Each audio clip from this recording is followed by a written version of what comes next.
accueil d'abord. Je suis venue porteuse d'un message de son homologue et de son frère, le président Félix-Antoine Tshisekedi Tshilombo.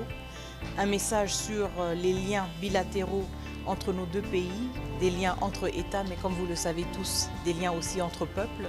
Et donc un message de reconnaissance pour la solidarité et l'amitié qui lie nos peuples, un message aussi sur la perspective de renforcer ces relations bilatérales, bien au-delà de la crise qui évidemment nous éprouve les uns et les autres. Un message de reconnaissance aussi parce que nous savons que le Burundi a encore une fois ouvert ses portes, ouvert ses bras aux femmes, aux enfants, aux hommes congolais qui ont fui la guerre et les ont accueillis comme des frères, comme des sœurs, comme les leurs. Et donc mon message était aussi un message de reconnaissance pour l'amitié et la générosité du peuple et du gouvernement burundais qui a accueilli près de 79 000 réfugiés congolais et justement réitérer notre reconnaissance auprès du peuple burundais pour ce geste d'hospitalité et de générosité. Avant, il était prévu le dialogue entre le président Félix Tshisekedi et le président Kagame. Kagame s'est absenté. C'était à Luanda. Un autre jour, le président Tshisekedi accepte de rencontrer le M23 et le M23 s'absente. C'est le même lieu et ce sont les mêmes alliés. Moi, ça me mène à penser qu'il y a un roi faiseur de loi qui est derrière M23. Si Paul Kagame a refusé d'aller à Luanda, est-ce que vous pensez que M23 allait accepter d'y aller? C'est le commandant suprême de M23. Ce qu'il veut, c'est ce que M23 veut. Ce qu'il fait, c'est ce que M23 fait. J'ai fait des navettes, Kinshasa, M23, demandé et je suis arrivé loin, jusqu'à ce qu'ils acceptent d'être cantonnés afin d'être identifiés. Est-ce que j'étais parti ou je faisais la médiation entre les deux?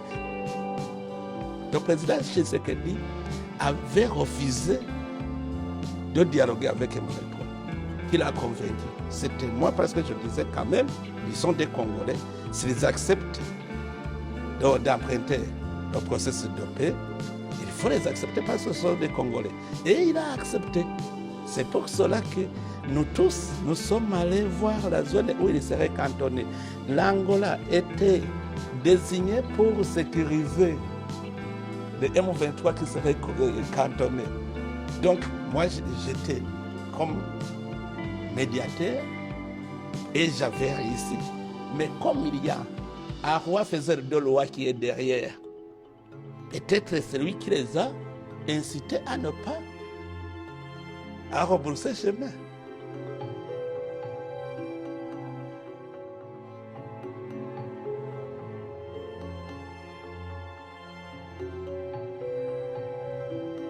On a fait des négociations, on a abouti même à des accords. Mais quand il s'agissait de mettre en œuvre des choses sur lesquelles nous sommes convenus, le Rwanda a refusé. Plutôt, il a préparé ces criminels-là qu'il entretient pour faire le terrorisme au Burundi. Alors, comme je voyais qu'il persévère dans son agression contre le Burundi, j'ai décidé de fermer les frontières. Je les ai fermées quand j'ai vu qu'il n'a pas la volonté de mettre en œuvre tout ce qu'on s'était convenu pour pouvoir surveiller bien notre frontière. Aujourd'hui, ce que je fais, toujours, j'ouvre les bras pour la paix. Je propose la paix au Rwanda. Je demande aux personnes de bonne volonté de le conseiller de mettre en œuvre. Les Rwandais et les Burundais se connaissent. Moi-même, ce sont mes amis. C'est-à-dire aujourd'hui, tu peux avoir un cadre Rwandais qui peut téléphoner à un cadre Burundais. Kabarebe, je le connais. Nous étions des amis. Entre Kabarebe et moi, nous n'avons pas de frontières à partager. Nous n'avons pas une propriété foncière commune sur laquelle nous pouvons nous chamailler. Mais le problème, c'est la mauvaise politique du Rwanda. Sa politique, c'est la politique belliqueuse. Je vois que le Rwanda n'a pas de paix tant qu'il n'agresse personne.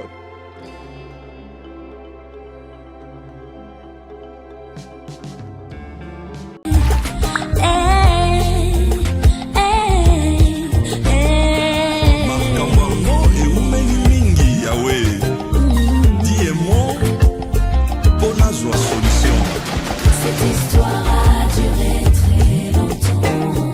Je demande ton intervention divine. Eh Yahweh, eh Yahweh, eh Yahweh, eh Yahweh. Ti amo, ti amo, ti amo. Ongana bikwe. Jusqu'à quand lèveras-tu? Protège mon âme contre les amiches, ma vie contre les lionceaux. Jésus, je laisse ma vie entre tes mains.